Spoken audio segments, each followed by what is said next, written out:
Welcome to Korean Science, Theology, Philosophy, and Spirituality, QSTPS, the LGBTQ Center for Theology, Philosophy, Science, and Spirituality. And this is big news. We're putting it on the breaking news or religion in the news. And the Catholic Church, the Pope Francis, the head of the Catholic Church, the largest denomination, all religion in the world, leader of the largest religion of the world, is in Abu Dhabi and has held mass for 130,000. This is a very significant move it's an interfaith event that you cannot afford to miss, and we are posting it here for you to show you what is happening. Of course, there's a live stream from the Vatican News of the Pope Francis Abu Dhabi Holy Mass, the first of its kind. Let's listen in. It was 10 people in a private mass yesterday at the Mushrif Palace with His Holiness. I had the chance to meet him and thank him for the work that he does for all of us. And his simple request was, please pray for me. Please always think of me and the work that I'm trying to do. And here we are inside the Sheikh Zayed Stadium. Now, of course, this is a massive event for Abu Dhabi, for the UAE in particular. This is their, quote, year of tolerance. It's an opportunity, of course, to invite His Holiness here to the Arabian Gulf. It's the first time that a pontiff has visited the Arabian Gulf in its history of the Catholic Church, basically. And, of course, he's traveled to other countries. He's traveled to Syria and Lebanon and Turkey as well. But this is the first time that he's come out to the Gulf. And, of course, that means that there's been a lot of emphasis on a message, not just from His Holiness, but also from other religious leaders as well over the last couple of days of peace and tolerance. And we actually saw the pontiff really, hitting out against violence in all its forms and really taking on the traditional narratives around here about Yemen and Syria and what's happening in those countries, and really calling on world leaders and calling on other religious leaders as well to push for peace,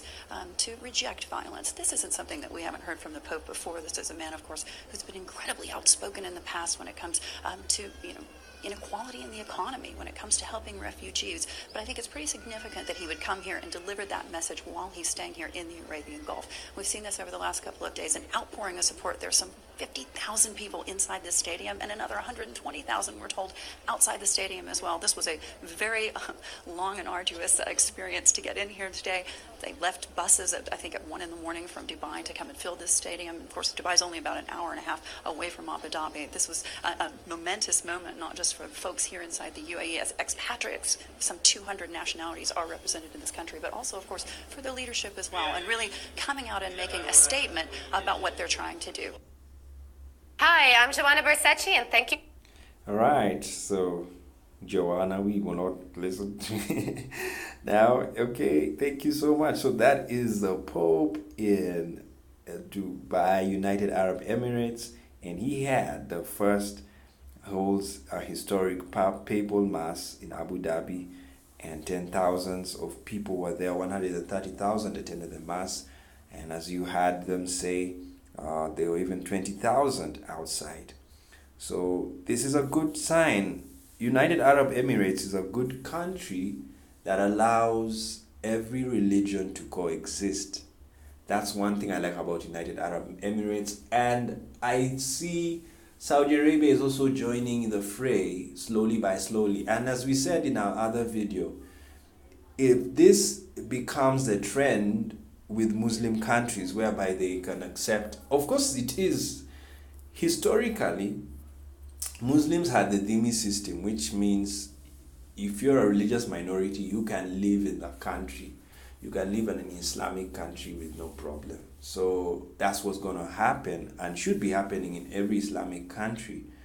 But still, there are problems of integration and tolerance, and we are hoping that will be solved in the near future, whereby we want to see, an atheist being a president of an Islamic country. I mean, what does religion have to do with your leadership skills and your qualities and your intelligence?